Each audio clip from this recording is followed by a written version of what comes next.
friends, welcome to another reading lesson with Miss Meadows. I'm so excited to be reading with you today. We are going to be reading a very fun story today that I really hope you enjoy, but we're going to get started right in with our vocabulary so we can get to that story. Our first word is interrupt. Say interrupt. Very good. We are very familiar with this word. Interrupt is a verb or an action word.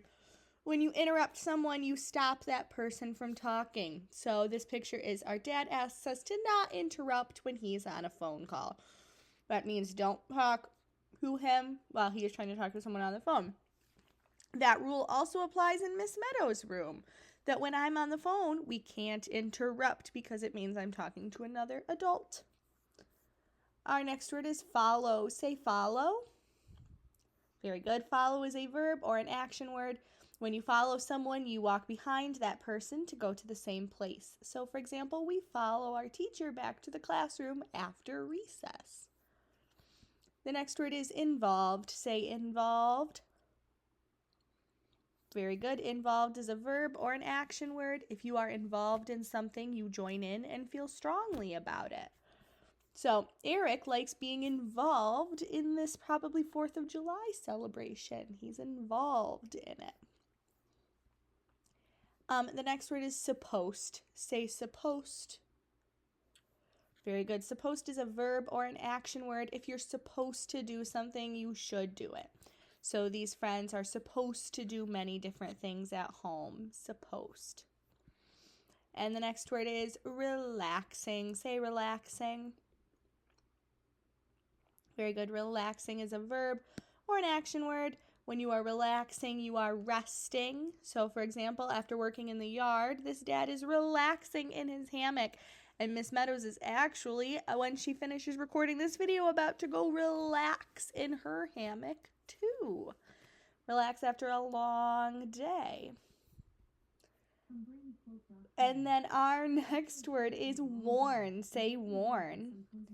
Very good. Warn is a verb or an action word.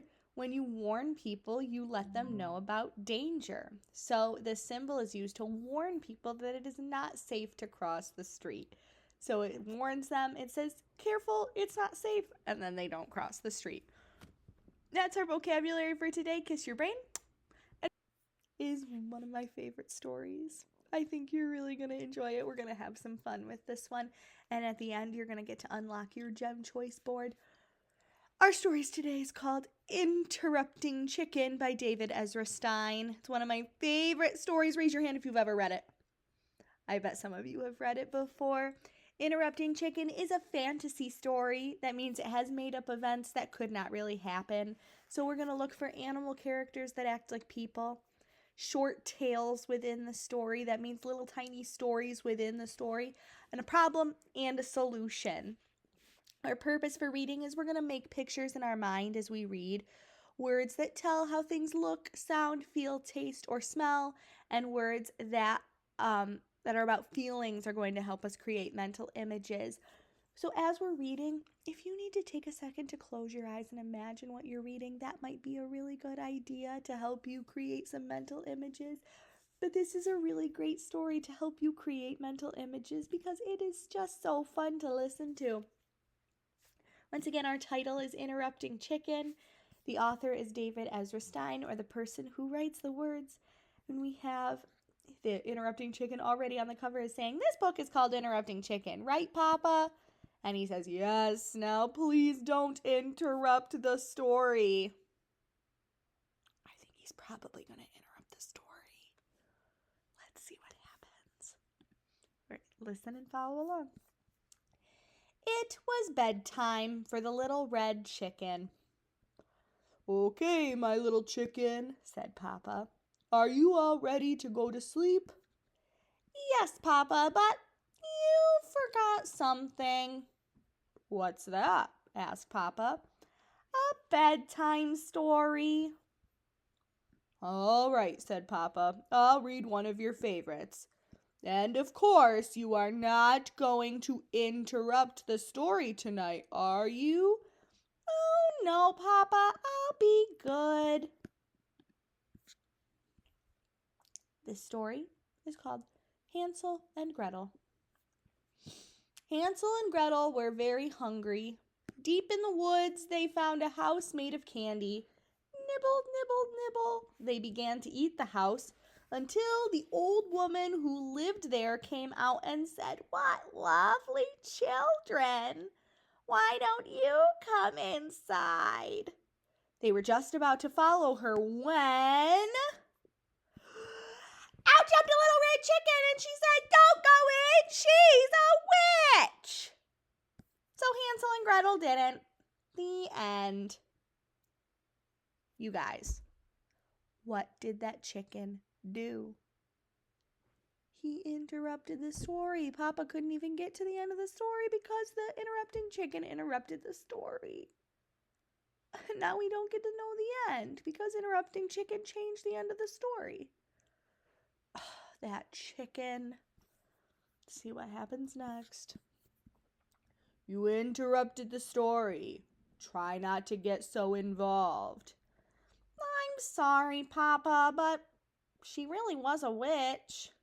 Well, you're supposed to be relaxing so you can fall asleep.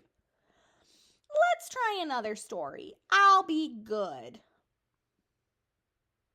Do we think interrupting chicken's going to be good? I think he's going to interrupt again.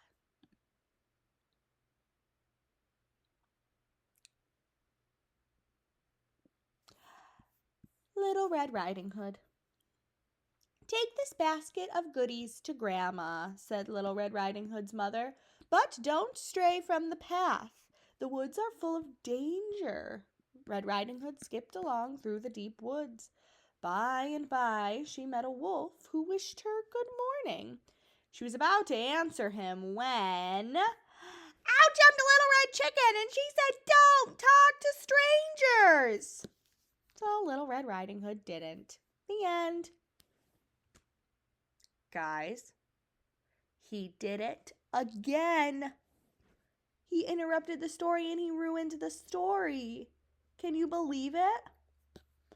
That interrupting chicken, I thought he learned, but he didn't learn. Man, oh man. Chicken. Yes, Papa? You did it again. You interrupted 2 stories, and you're not even sleepy. I know, Papa. I'm sorry, but he was a mean old wolf. Yes. Now get back into bed. Okay, Papa, let's try one more little story and I'll be good. Chicken Little. We know this story from yesterday. Chicken Little was hit on the head by an acorn. The sky is falling, she thought. She was about to run off and warn Goosey Lucy, Ducky Lucky, Henny Penny, and everyone on the farm that the sky was falling when out jumped Little Red Chicken and she said, "Don't panic, it was just an acorn." So Chicken Little didn't. The end. I cannot believe what I'm seeing.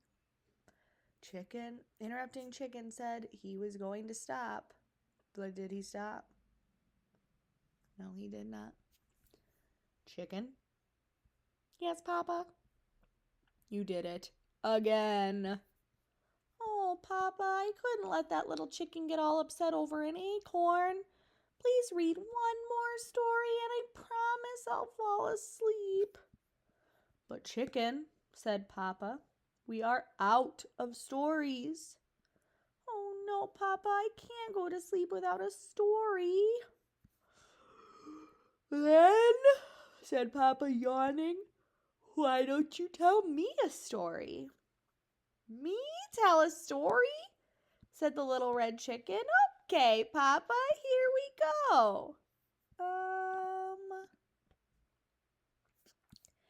Bedtime for Papa by Chicken.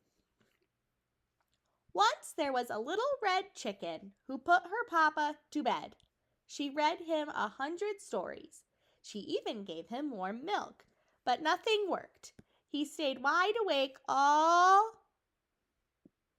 Who's going to interrupt interrupting chicken's story? because he can't interrupt his own. What interrupting chicken story?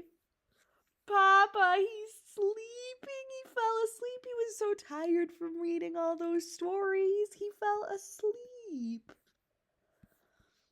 Good night, Papa. The end.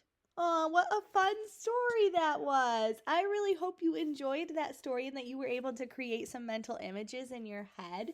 And some of those words helped you create those mental images from the little bits of the story and things like that. So this is now the time that you get your gem choice board. Now you can work on sapphire, emerald, ruby, or diamond choices. If you need help remembering what any of those choices are, make sure to find your teacher and work on those. But I had so much fun reading this story with you today. I hope you enjoyed it, and I can't wait to see you tomorrow for another story. Have fun, everyone!